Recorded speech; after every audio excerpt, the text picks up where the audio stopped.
Boa tarde, começa agora o Web Divan. O Web Divan é nosso programa semanal sobre psicologia aqui da UTV. Eu sou Renata Antonelli e estou com meu amigo, psicólogo, psiquiatra. Psicólogo é ótimo, né? Psicólogo ainda não. Psicanalista, não, mas enfim. Falta né? essa formação ainda, né? Eduardo Martins. Ei, boa tarde. Boa tarde, queridos e queridas internautas. Obrigado por estar aqui de novo com a gente nessa tarde. O Adriano está falando que hoje é dia do internauta. Parabéns, Adri. Parabéns Adriano. Nosso mais ativo internauta, um dos, né? Nosso ativo internauta. Adriano Santos, um beijo para você. Muito obrigada por sempre participar dos programas, por tuitar nossos programas.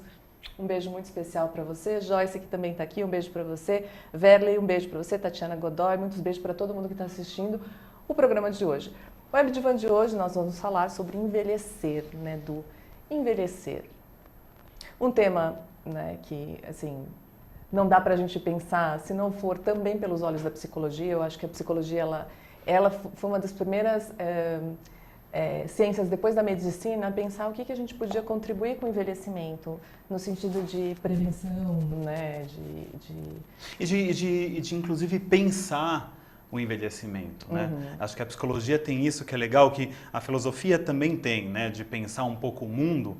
A psicologia pegou esse pensar o mundo e trouxe para a gente mesmo. Então, o que é envelhecer para nós mesmos, assim, e pensar o que isso implica, né? Todas as perdas e ganhos que o processo de envelhecimento implica, né? A palavra envelhecer, ela já tem um sentido, né, de velho, né? Enfim, é isso, né? Ficar mais velho. Que é uma palavra carregada de preconceito, né? Velho é uma palavra que vem com todos aqueles preconceitos de falta de possibilidade de integração social, falta de possibilidade de, né? Algo que já foi muito usado, algo que de repente já está dando defeito, né? Que já está muito empoeirado, que não funciona mais direito. Mas que talvez seja uma visão muito mais nossa, né? Eu tô falando, lógico, eu estou falando no português, e talvez seja uma visão muito mais nossa de que, como a gente sabe nas filosofias orientais, o envelhecer é visto como um grande bônus para a pessoa, Lógico. E não ônus, como a gente... E um respeito, né, ao indivíduo idoso, ao indivíduo velho mesmo, e mais experiente, mas velho não é pejorativo, né? O velho é quase sagrado mesmo, né? Entra nesse arquétipo do velho sábio, né? Aquela pessoa que já passou por tudo, ou por quase tudo, por tantos processos de sofrimentos psíquicos e que já hoje em dia já perpassa tudo isso com mais serenidade, mais tranquilidade e sabedoria. Óbvio que nem toda pessoa mais velha cronologicamente consegue chegar. Às vezes tem gente que envelhece só na idade, mas as experiências psíquicas ainda ficam muito, muito jovens, a forma de encarar o mundo ainda fica muito imatura, né? Apesar da idade cronológica. A gente vê isso bastante também. Mas não existe como parar, né? A evolução cronológica, ela está ali, está acontecendo, toda a nossa evolução física, né? A gente está ali, envelhecendo fisicamente. Mas psiquicamente também, né? Segundo Jung, a gente, querendo ou não, mesmo as pessoas mais imaturas vão passar pelo processo de individuação. Sem dúvida. Que vão se conhecer melhor, que vão entender melhor sobre elas e sobre o mundo, né? Que vão poder viver de uma outra forma. Eu acho que a maturação está implícita à vida, ao estar vivo, né? Acho que ninguém passa pela vida e não passa por um processo de maturação. Acho que algumas pessoas passam por um processo um pouco mais intenso e mais extenso e outras pessoas por uma maturação um pouco mais tímida, digamos assim, né? E mesmo, né, assim, lógico, existe um padrão físico do envelhecer, mas mesmo assim, né, tem pessoas que ficam mais conservadas, pessoas que mantêm melhor a saúde, pessoas que mantêm pior. E cada vez mais mantém, né? Assim, eu trabalho bastante com um público de idosos, né? E muitos reclamam da quantidade de remédios que tomam todos os dias. Realmente, é um saco. Tomar remédio é muito chato. E aí dói o estômago às vezes, enfim, não é muito agradável, de fato.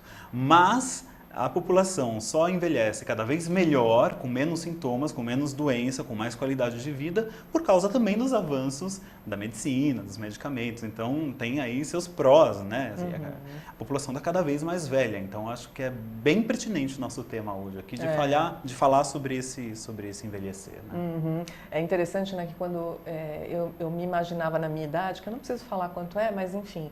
Quando eu me imaginava com a idade que eu tenho hoje, eu me imaginava bem mais velha do que eu me sinto hoje. E eu escutava isso dos meus pais também. Tanto de outras mulheres que falavam assim, nossa, se eu com 20 anos tivesse a cabeça que eu tenho hoje, quantas vezes a gente escuta isso, né? E ao mesmo tempo, quando a gente tem 20 anos, a gente não dá valor para isso, para essas experiências dos mais velhos, a gente até dá um pouco, mas não dá o valor talvez que a gente deveria dar.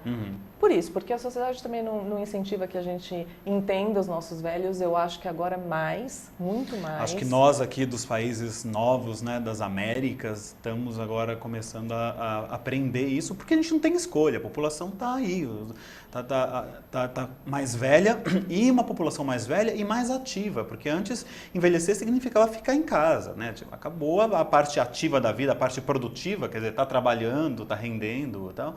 Ótimo, sai para a rua. Parou, aposentou, está em casa, né? Hoje em dia não, hoje em dia a pessoa aposenta e continua, não trabalha mais, mas tem uma série de atividades sociais e arruma namorada e sai cantando em coral e dançando dança de salão.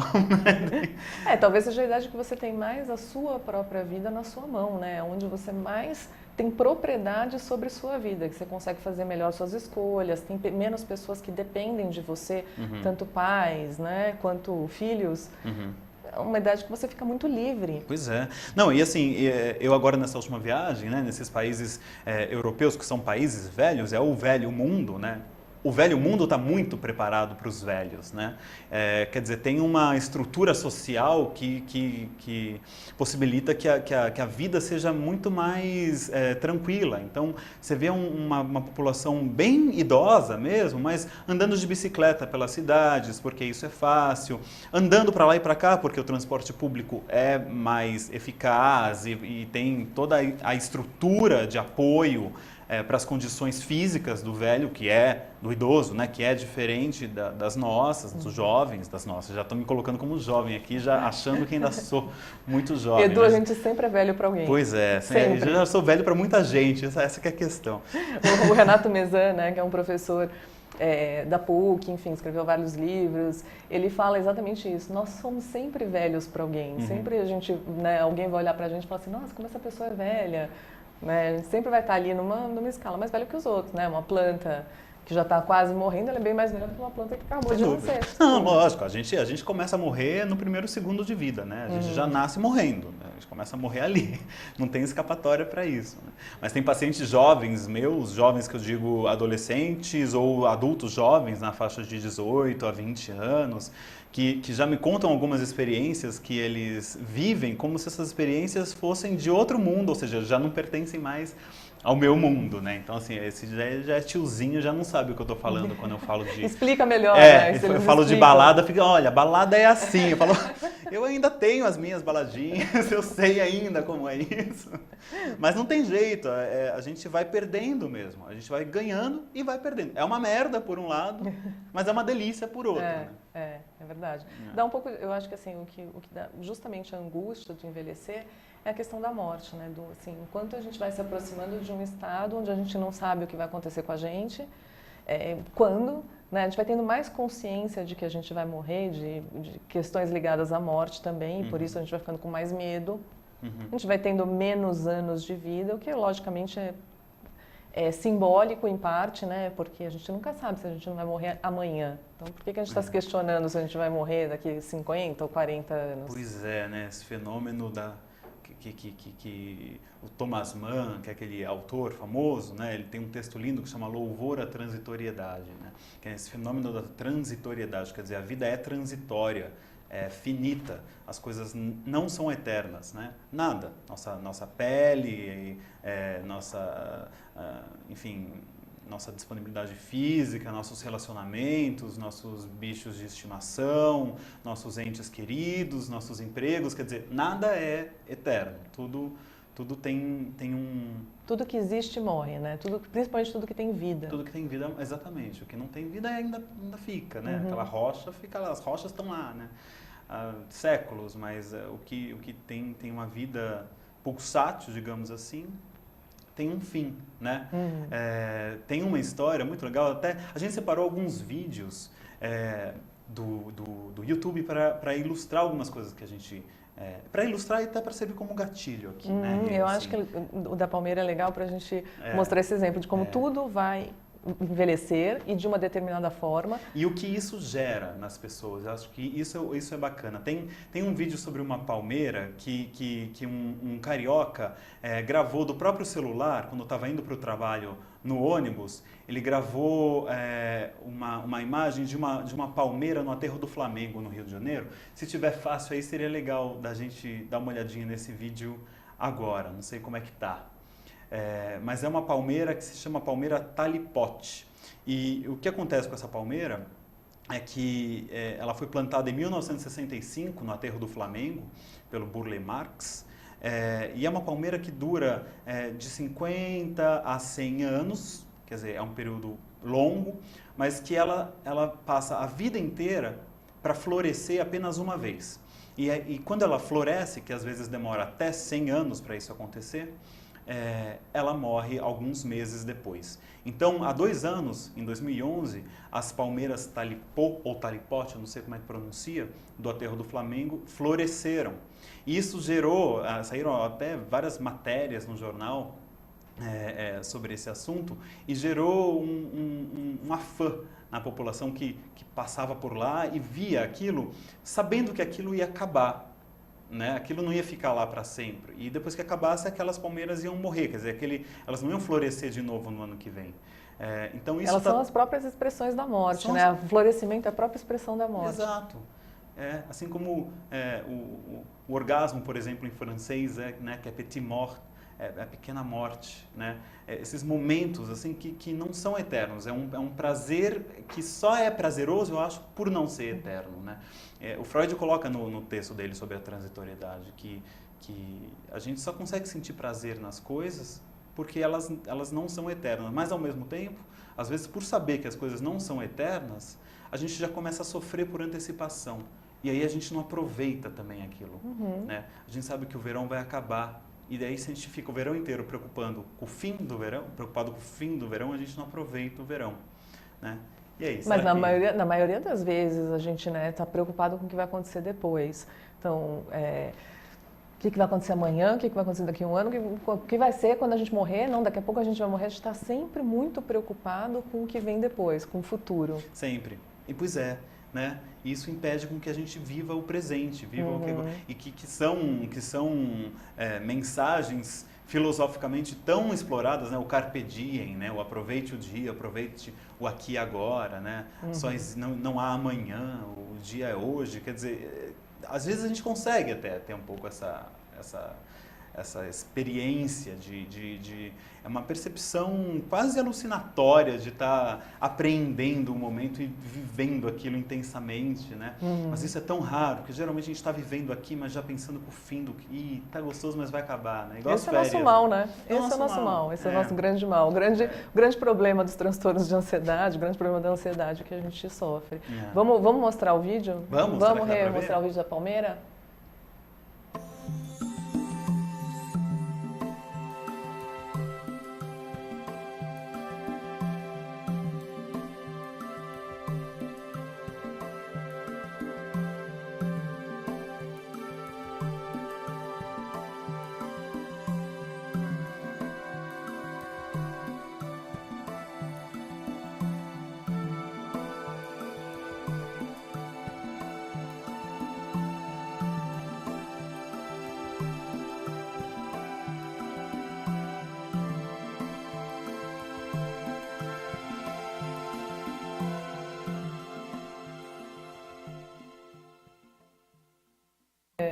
Rê, você quer pôr o outro já, o que tem já o vídeo das palmeiras no aterro do Flamengo? A gente já vê junto com esse.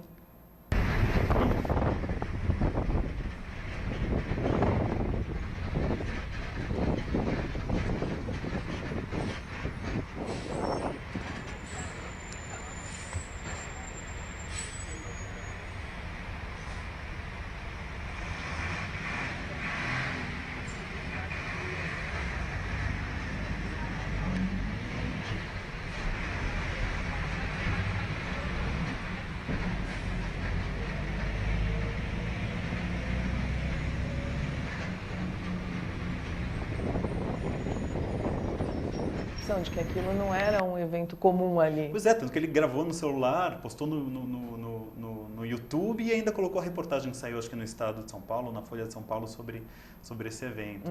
Ou no Globo, agora já não sei, o jornal.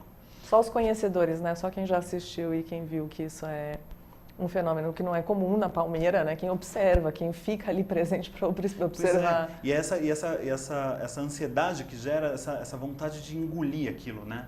De aprender aquilo, sabe? Nossa, isso vai acabar e acabou. Não vai ter depois. E até porque demora. Se tiver depois, se plantarem outra, vai demorar mais aí 50 a 100 anos para isso acontecer de novo. Talvez sua geração não veja de novo, né? Lindo, lindo, as imagens são lindas. Né? O Adri, ele fala o seguinte: dizem que é o medo da morte e do que vem depois da morte que leva os homens a se voltarem para a religião. Tem pessoas que só seguem alguma religião por medo do que vem depois da morte e pelo consolo psicológico enquanto estão vivos. Bom, essa é a função da religião. Eu acho que tem toda a razão, Adri, tem toda a razão, eu concordo plenamente. A religião conseguiu não, a religião se instalou definitivamente, eu acho, no mundo para isso, né? Para tentar dar conta do que a gente não sabe, para tentar dar conta do que é impossível da gente conhecer, desse caos que é, às vezes, a existência, né? A gente não sabe exatamente qual o sentido da nossa existência ou qual é o não sentido da nossa existência, né? Então, as religiões conseguem dar conta disso, de cada uma à sua maneira, explicar um pouquinho o que a gente está fazendo aqui, o porquê que nós estamos aqui e para onde nós vamos depois, colocando um depois, né? Que a gente não sabe se existe ou se não, né? Daí cada um vai com as suas crenças. O que é comum em todas as religiões, que eu acho que é isso, eu acho que é o que todo mundo procura, é essa noção de tempo, né? Então, assim, por que a gente vive melhor quando a gente está presente, mais consciente da presença? Todas, né? O catolicismo, principalmente o budismo e várias outras religiões dão caminhos para a gente ficar mais presente. Então, pensar menos na morte, pensar menos no que vem depois da morte, né? Algumas até explicam e dizem, olha, eu acho que vem isso depois da morte, eu acho que vem aquilo. Mas quando, na verdade, elas querem ensinar o quê? A gente viver bem no hoje. Sim, sem dúvida. Acho que, de uma forma geral, isso, apesar de ter algumas religiões que também vão para o lado da culpa, né? Assim, e vão, né, para essa... É uma outra forma daí que é até de controle da sociedade, de controle das nossas pulsões, nossos impulsos da natureza humana, através do medo, né, e da culpa do que vem depois. Fala, olha, cuidado que depois você vai ser julgado, então olha lá o que você faz, né? Já outras religiões não, como você disse, o budismo, algumas religiões hindus, eu acho, que pregam muito mais isso, que as pessoas estão num mundo que talvez não tenham um sentido de estar no mundo que não seja aproveitar esse mundo. Vivo. Estar vivo e gozar do fato de estar vivo, né? Aproveitar isso. Tira um pouco de toda aquela capa de que nós temos coisas a cumprir ou não, a gente está vivo, faça o melhor agora, né? Enquanto você está vivo, é só isso. Melhor que der. Melhor que der em tudo, em ser mais generoso, em olhar melhor para as pessoas, se conectar melhor ao mundo, tratar melhor o mundo, você, o mundo, né? Agora, a gente é humano e a gente tem também uma série aí de pressões, de autopressões, né? Então, a gente tenta, né? Mas às vezes a gente não consegue mas ser tão que eu generoso. Gosto, sempre que eu vou para esse lado, o Edu fala assim, não, então, mas nós somos seres humanos, não sei o que, o Edu protege nossas mazelas. Porque as nossas mazelas também geram muito sofrimento na gente, né? A gente fica querendo, às vezes, ser, assim, perfeitinho, né? Ser generoso o tempo todo, ser bondoso, ser paciente. Impossível, né, Edu? Impossível. Eu tava vindo para cá agora, quebrei um pau na rua, porque uma pessoa parou o carro na frente da minha garagem, eu não conseguia sair de casa para vir pro programa, assim. Quebrei um pau, quer dizer, perdi a paciência. Nem é impossível a gente ser zen budista, né? Acho que os monges no Tibete talvez consigam porque eles estão no Tibete, né? Sem dúvida alguma. Aqui eu acho que seria bem mais complicado o negócio. Não dá pra gente querer ter um trabalho formal, né? Principalmente dentro de um espaço, dentro de um tempo. Então eu preciso chegar na TV até às 3 da tarde. E achar que a gente vai conseguir ficar totalmente na presença. A hora que você sai de casa, você se depara com um carro na frente da tua garagem, aquilo já te gera um estresse e uma ansiedade, porque você sabe o que vai vir a ser. Você pode nem chegar aqui, você podia ter morrido antes de chegar no programa. Mas a gente tem que se planejar para o que vai vir a ser, às 3 horas da tarde o programa. Então você tem que sair naquele horário. Isso já tira você da presença. Então por isso que é impossível, né? O budismo eu acho excelente, acho uma filosofia incrível, mas a gente tem que saber que não dá para a gente ser mestre aqui. Nessas condições. Porque senão também a gente vai ficar aí com esse... Numa busca. Como disse um paciente meu ontem, vou ficar afogado no meu superego, né? Estou citando você porque achei legal isso. Às vezes muito legal. Se afoga nesse superego, quer dizer, essa pressão nossa mesmo de ser assim perfeito, de ser o que a sociedade e a família, e mesmo a gente idealiza, acha que a gente deveria ser. E as religiões também, a filosofia e tudo mais. Né? Agora, de fato, a morte sempre teve ligada a esses processos religiosos, se não dogmáticos, né, dos dogmas das religiões que a gente conhece hoje, mas antes da era cristã, na antiguidade, nas religiões pagãs, já tratavam a morte com muito respeito, né? Então, aquelas práticas todas de embalsamar o corpo, de construir mausoléus, construir pirâmides, né, para um rei morto, quer dizer, tudo isso sempre esteve presente na vida dos que ficaram, né? Então, morrer é sagrado. Tanto que, né, a maioria dos cemitérios na Europa, mas principalmente na Itália, eles são lugares lindíssimos, com jardins lindíssimos, né, lugares de passeio. São lugares, e sempre tem um clima de respeito sagrado. Mesmo, de algo sagrado, né? Eu visitei um cemitério judeu, um dos mais antigos do mundo, que é uma série de lápides de pedras, aquelas lápides de pedra antigas, medievais, mesmo até antes, eu acho, todas umas em cima das outras, amontoadas. Não era um cemitério daqueles que a gente fala, nossa, que lindo. Mas mesmo assim, as pessoas que passavam lá, judias ou não importa a religião, tinham esse astral de, não, bom, estou passando por um local sagrado, é um local dos mortos. Né? Mas é interessante, isso também vem muito de uma educação, né? De como você foi, como tua cultura te educou, mas depois como teu núcleo familiar te educou. Eu já contei uma vez no programa, meu pai me levava a passear às vezes no cemitério, para ver ali onde estava a bisa, onde estava a avó. Ele entrava muitas vezes ali, né? E tinha alguns que já estavam, não sei como é o nome, que já estavam na caixinha, os ossos já estavam na caixinha, já estavam exumados. E aí ele mostrava, olha, esse é o crânio da bisa, tá vendo que é menor do que o crânio do biso? Você tá vendo? Porque o dos homens, o crânio geralmente é maior que o das mulheres. E ele me mostrava os ossos e me falava o nome dos ossos. Né? E eu achava aquilo extremamente interessante, adorava, pedia para passear no cemitério, achava o máximo ver a bisa. Desmistificou, assim. Todo mundo achava muito fúnebre o que meu pai fazia. Minha mãe, por exemplo, ela não ia com a gente. Eu não sei se eu iria também. Bom, com 5 anos, 6 anos, você vai e acha o máximo, né? E acha aquilo incrível. E eu acho que mudou também a minha relação com a morte, mudou a minha relação com o morto. Né? Enquanto as pessoas têm muita aversão ao corpo morto, nenhuma, né? Imagina, eu brincava com aquilo, eu pegava aquilo. E é importante ter isso, é importante esses rituais, né? Esses ritos de passagem, né? Depois que a gente perde alguém, que a gente perde qualquer ente querido, não só perder na morte, mas às vezes perder em vida, como um termo de um relacionamento, por exemplo. Né? É um luto. Então, esses lutos, esses rituais do luto, são muito importantes e às vezes algumas religiões, até na tentativa de aliviar o sofrimento, às vezes acabam mascarando um pouco esse processo de luto, né? Então essa coisa do beber o morto, tudo bem, é um ritual, mas às vezes o beber o morto acaba sendo, faz de conta que não aconteceu nada, vida pra frente, vamos, né? Não é assim, né? Gera sofrimento, é importante esse validar, né? Validar que gera o sofrimento. Exato. Perder pessoas, né? Perder coisas que te trazem muito à frente, se despedir. Né? Ter a chance de falar tchau, de se despedir. É importante isso, né? Tem pessoas que não vão, né? A cemitério, a velório, não gostam de ter essa imagem. Lá, né? Lá. Mas aqui, às vezes se despedem de uma outra forma, Sim. né? Sempre, né? Sempre tem que haver uma despedida. Mas tem gente que já não. Eu me lembro de uma pessoa, que eu lembro, foi uma das minhas experiências primordiais, assim, que me deram até um aval de ser de ser psicanalista, né, de trabalhar com psicoterapia. Eu estava na residência e a gente fazia algumas entrevistas em conjunto, supervisores e chefes, e eu era ainda um residente, quer dizer, um médico que estava lá se especializando ainda em psiquiatria.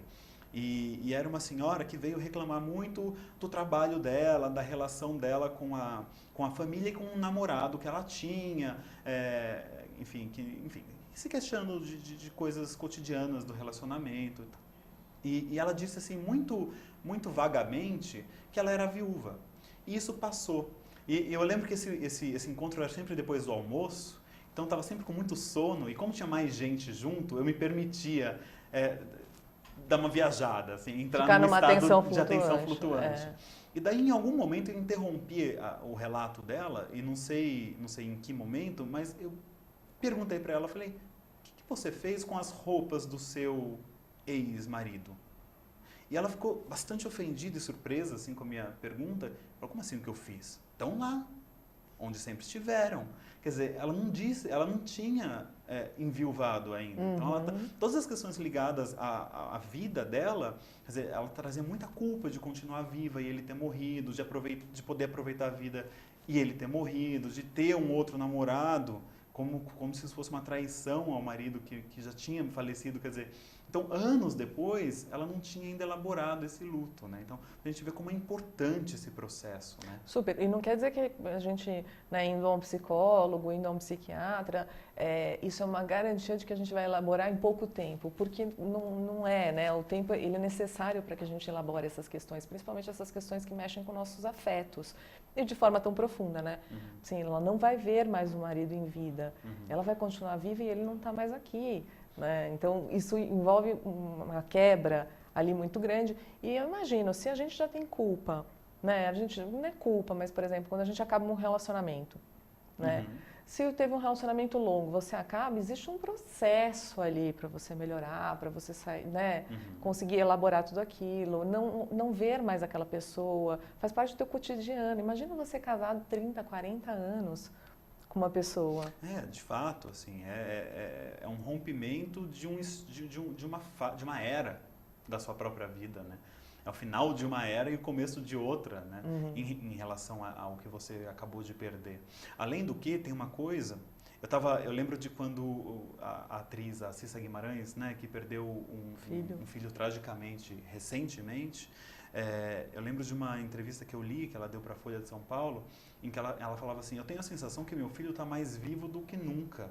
Quem morreu fui eu. A gente está falando da minha morte aqui. Eu lembro dela falar isso. Ela relata, né, que ela sente a presença dele em todos os lugares que ela está e acompanha muito mais ela. Ela conta que ela esquecia muitas vezes do filho durante o dia. Então, estava lá gravando, esquecia do filho. Depois que ele morreu, ela falou assim, eu não consigo esquecer dele por nenhum minuto. Porque assim, a única experiência que a gente tem de morte é a perda das pessoas que a gente ama. Ou de objetos, de animais, enfim, sim, não é a nossa própria coisas, experiência, né? A gente não nunca é morreu, a gente não sabe como é, né? Então, só que a gente sofre quando alguém morre, porque uma parte nossa, que a gente depositou naquela pessoa, morre também. Morre com ela, né? Então, a forma mais próxima, eu acho, da gente experimentar aos pouquinhos, né, pedacinhos da nossa própria morte, é quando a gente perde pessoas ou entes e coisas, enfim, onde a gente investiu afeto, investiu amor, e daí um pouco da gente morre junto mesmo. Foi o que ela disse. Eu morri um pouquinho. Isso gera esse sofrimento terrível, né? E foi o que a gente falou antes de entrar no ar, né? A gente está sempre morrendo um pouquinho. E quando a gente vai perdendo pessoas, a gente vai morrendo esse pocão, né, de cada pessoa que a gente vai perdendo e a gente vai envelhecendo com um acúmulo de lutos. Na verdade é isso. Quanto melhor a gente sabe elaborar um luto, mais fácil vai ser também nossa vida, mais fácil a gente vai conseguir viver, né, com todas essas emoções de perda, de sentimentos de não vou mais ter aquilo, não vou mais ver aquela pessoa. Perguntar para você, o que você acha que faz toda a diferença num processo de elaboração do luto, sabe? Depois de uma perda, o que você acha que a gente pode fazer? Eu até estava vasculhando aí a internet esses dias, eu achei um site que eu não vou lembrar agora, mas é um site de psiquiatria que dava assim, 17 passos para elaborar um luto. Pode ajudar, né, esses 17 passos, não que haja uma cartilha, acho que cada luto e cada um tem os seus métodos e as suas necessidades naquele momento, mas se dar esse tempo, né, se permitir viver essa transformação que o luto acarreta, rever os valores todos de vida, né? Porque quando a gente perde alguma coisa, essa tristeza, esse embotamento que a gente vive, faz com que muitos dos nossos valores se transformem. Não adianta a gente ficar querendo tapar o sol com a peneira e achar que a nossa vida vai continuar da mesma forma, porque não vai, né? Então, se permitir morrer um pouquinho mesmo, junto com a pessoa que morreu. Acho que isso é uma boa elaboração do luto. Né? Morrer e renascer de uma outra forma. Né? Quem tá vivo renasce a cada perda. Muda de vida, né? Foi o que você falou, precisa mudar de vida. Precisa, isso é um renascimento. A hora que você muda sua vida, e é isso que você falou, a gente envelhecendo, envelhecer significa uma série de lutos, isso é muito bonito, eu acho. Realmente a gente vai morrendo e renascendo a cada segundo de vida, a cada dia, né? E a gente estava até conversando antes da palavra homem, né? A palavra homem vem de homo, que vem de humus, que vem de terra, né? Que remete àquilo que do pó vem e ao pó vai, né? From dust to dust, uma coisa assim, né? Eu acho que isso faz parte mesmo da nossa experiência. Por isso que a morte era sagrada, né? Porque é visto como um renascimento depois. É visto como algo que consegue... Ou aquele escaravelho, sabe? Uma espécie de um besouro que é sagrado no Egito. Ele é sagrado... Ele é um besouro... É o símbolo, né? Ele fica num cocô de cavalo, aquele besouro, né? No esterco. Ele mora no esterco, faz uma bolinha de esterco e fica... E ele é sagrado por isso, porque vem do esterco, é algo que assim, algo que renasce da morte, é um símbolo de vida que vem da morte, como uma fênix, por exemplo. Né? Então, a gente pode mostrar o vídeo do Café Filosófico, né, que fala sobre isso. Vou mostrar o vídeo do Café Filosófico, o Rei, que fala exatamente sobre isso. Nas casas, nas moradias dos gregos e dos romanos, sempre havia o altar dos deuses familiares, dos ancestrais. Um culto aos mortos era praticado. Havia uma íntima relação entre vida e morte nesse momento.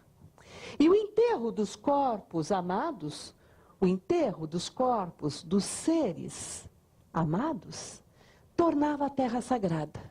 Mas também o corpo se tornava sagrado.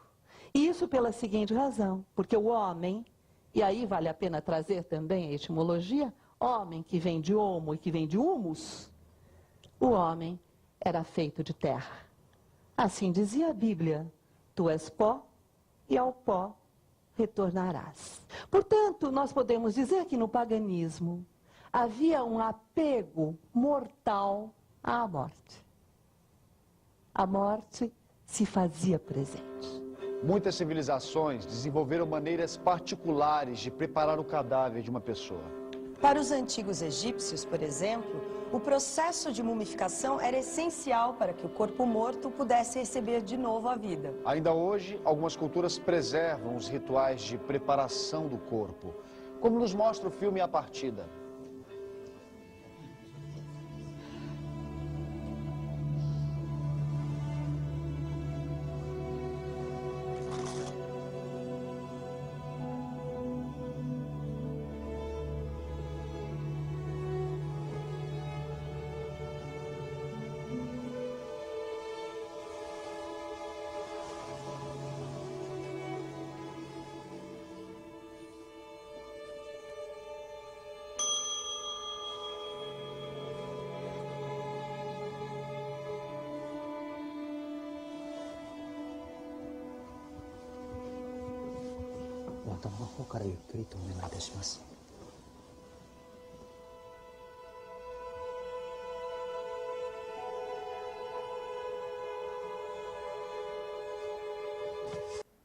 Nossa, que forte essa cena, né? Os familiares é lindo assistindo, né, a preparação do corpo. Assistem, todos lá, tá vendo? Faz parte desse ritual do dizer tchau, do dizer adeus, né? Esse filme, A Partida, é lindo, assim, recomendo para quem não assistiu. É um filme, até porque os orientais, né, você vê, eles são experts em termos de rituais. Os orientais são fantásticos, é tudo tão delicado, é tudo tão assertivo, né? É muito bonito. Eu fico até me perguntando por que será que, né, a gente tem uma impressão que eles são frios, porque aparentemente eles têm, né, às vezes uma feição de a gente é, né, latino, a gente se expressa demais com os olhos, com a boca, com o nariz e fala, né? E eles, né, têm uma expressão mais... Parece que eles são muito contidos, né? Mas super tratam das emoções, como tratam de tudo, né? Muito. De uma forma mais sistemática. Às vezes até sistemática demais, né? Tem bastante sofrimento lá também, né? Acho que mais, principalmente esse sofrimento que hoje a civilização oriental sente, né? Está muito ligado à perda desses rituais, desses ritos orientais. A ocidentalização do Oriente gera muito sofrimento no oriental, porque ele tem essa forma contida, mas que esses rituais todos que eles enfim, mantinham, faziam com que essa contenção toda tivesse uma válvula de escape, né? Tivesse uma elaboração, uma possibilidade de elaboração. E isso vem se perdendo com os valores ocidentais lá naquele povo que tem essa constituição psíquica mais introspectiva, introjetada, né? Enfim. O Adriano Santos, está aqui no nosso chat, ele fala o seguinte, ele faz uma pergunta que eu acho, Adri, a gente vai ter que, obviamente, fazer um programa sobre isso, porque é a terceira vez que perguntam isso e pedem para a gente falar no Webdivan. Vamos dar uma passadinha rápida antes de fechar o programa. Ele pergunta assim, como a psicologia explica o caso do garoto de 12 anos que matou a família e se suicidou? Eu estava falando sobre isso hoje com uma paciente, né? Muita gente pergunta sobre isso. Eu acho difícil a gente traçar um quadro do que ele tinha, porque a gente está apoiado só no que a mídia traz para a gente. Exato, né? Então, primeiro, a gente não conhece nem os fatos, né, como eles realmente ocorreram, assim como a gente também não conhece a subjetividade desse menino e nem da família desse menino. A gente só conhece os relatos objetivos, assim, a gente só sabe o que os conhecidos, as pessoas falavam deles e o que a mídia fala pra gente, né? É difícil falar, Adriano, exatamente o que levou esse menino em particular a cometer essa tragédia, né? Mas, por outro lado, existe uma coisa que a gente sabe, que é o potencial de violência que todos nós trazemos, né, dentro de nós e que precisa ser muito destilado, né, muito filtrado, muito também elaborado, simbolizado, enfim, sublimado, para que a gente não chegue a esse nível de cometer uma barbaridade. Né? Isso é uma coisa bárbara mesmo, de povos primitivos. Né? Antigamente era assim, as pessoas se matavam por um pedaço de pão. Né? Aos pouquinhos as civilizações foram evoluindo, a sociedade foi evoluindo, o homem foi evoluindo, o espírito humano também, né? Mas algumas pessoas, por motivos muito particulares, o que você acha? É engraçado, né? Você que é psiquiatra fala muito mais como psicanalista e eu como psicóloga tenho uma visão muito mais psiquiátrica do caso. Ah, que bom, assim, a gente se complementa, né? Aqui, né? A gente é um yin yang. A primeira coisa que eu penso, eu falo assim, nossa, ele tem um distúrbio, né? É a primeira coisa que eu olho. Tá, ele é diferente simbolicamente de quem não mata, de quem tem esse limite. E aí, por um conjunto de coisas que a gente não vai conseguir aqui explicar, por que eu tenho o limite de não matar outro ser humano e aquele menino não tem esse limite. Mas a primeira explicação que me vem à cabeça é da patologia, né? Que ele teria, sim, alguma patologia. Uma psicopatologia, uma esquizofrenia, eu não sei, né? Não era um relato que traziam dele. Mas a gente sabe também que um psicopata, ainda mais jovem, é muito difícil de ser identificado. Com certeza. O termo patologia vem do pathos, do grego. Pathos, que é doença ou sofrimento, né? Logia é ciência, conhecimento. Então, conhecimento da doença, conhecimento do sofrimento. Com certeza, esse menino sofria, né? Com certeza, esse menino era doente, de alguma forma, né? A psique dele, a mente dele, a alma dele, era uma alma sofrida, doente. Né? Uma alma que não é sofrida ou doente não chega a um nível desse, né? De matar pai, mãe, e tia e avó, né? E se matar. E se matar. E se matar. Porque para se matar, o terreno psíquico da pessoa tem que ser muito árido. Né? Quando a gente vive psiquicamente, tem experiências introjetadas de amor, de cuidado com o outro, de ser cuidado também. Quer dizer, quando a gente introjeta essas experiências, a gente não chega nesse nível. É muito difícil chegar nesse nível. Para chegar nesse nível de matar o outro e se matar, é um desespero, né? Sem nenhum porto seguro, nenhum ponto de apoio. Como se não houvesse outra saída mesmo. Né? E que talvez a gente, com a nossa psique, não consiga explicar. Eu acho que a gente não consegue ir tão difícil. longe. Né? A gente explica teoricamente, mas eu acho que a gente não tem a real noção do que é isso. Isso gera uma angústia, né, Adri? A gente fala, nossa, muita gente pensa, será que eu seria capaz de fazer uma coisa assim? Às vezes é a primeira pergunta que vem, né? Então isso gera uma angústia de tentar achar uma explicação para a gente falar, ufa, ainda bem que foi ele, não foi eu não sou assim. Né? É mais fácil do que a gente se deparar com o nosso próprio potencial de violência, né? O quanto a gente pode ser violento e é violento. Mas eu concordo com você, Rê, assim, não sei qual diagnóstico ele poderia ter ou não, mas de qualquer forma é uma patologia, sim, né? Patologia eu acho que é mesmo. Sem dúvida alguma. Vamos voltar, Adri, a gente pode fazer um programa sobre patologia, uma psicopatologia, por exemplo, faz tempo. Eu até pensei em propor para você da gente falar sobre esse tema no programa de hoje, mas eu acho um tema tão difícil, tão árido também, né? É um tema desértico, assim, sofrido. Acho que é mais sofrido falar desse episódio, dessa violência que aconteceu, do que falar sobre a morte, que a gente está falando, a morte natural, né? O processo natural da morte enquanto parte da vida. Tá vendo como é diferente, né? Mas sabe o que eu acho legal? A gente pode trazer no programa, por exemplo, o psiquiatra Guido Palomba, que é psiquiatra forense, que também fala muito sobre essas questões. Eu acho que pode ser legal para ajudar a gente a falar. Super bacana para falar sobre a violência mesmo, né? Os potenciais de violência e os atos violentos. Alguns transtornos de personalidade, né? Psicopáticos, antissociais, são capazes de alguns atos que a gente até hoje se assombra, que viram filme, né? Viram thrillers policiais. Bom, Edu, vamos fechar nosso programa, né? Faltam 2 minutinhos aqui, vamos fechar nosso programa. Parece que passou mais rápido até hoje, você não acha? Sempre passa rápido, né? Hoje a gente pode falar isso para as pessoas, sempre que a gente entra entrevistado fala assim, nossa, mas a gente vai ficar 1 hora no ar. Aí eu e o Edu, a gente dá uma risadinha assim, fala, você não sabe como passar rápido, passa muito rápido. Muito né? rápido, muito rápido. Passa muito rápido. Que pena. Eu falei que eu ia roubar uns minutos do programa do Paulo, mas eu não vou não, eu vou ser uma pessoa generosa, hoje já que a gente falou disso aqui, né? Vamos ser generosos, envelhecer sendo generosos, olhando melhor o outro e se cuidando, né, Edu? Eu acho que isso é o mais importante. Você quer ter um envelhecimento mais tranquilo? Se cuida. É o mínimo que a gente pode fazer pela nossa casa. Se cuida sem fugir, né? Assim, se cuida, tente fazer isso da melhor forma possível, mas sem negar esse processo do envelhecimento, né? Tem as técnicas todas hoje aí de rejuvenescimento, nem pode usar mais, porque realmente não existe, né? Ninguém rejuvenesce.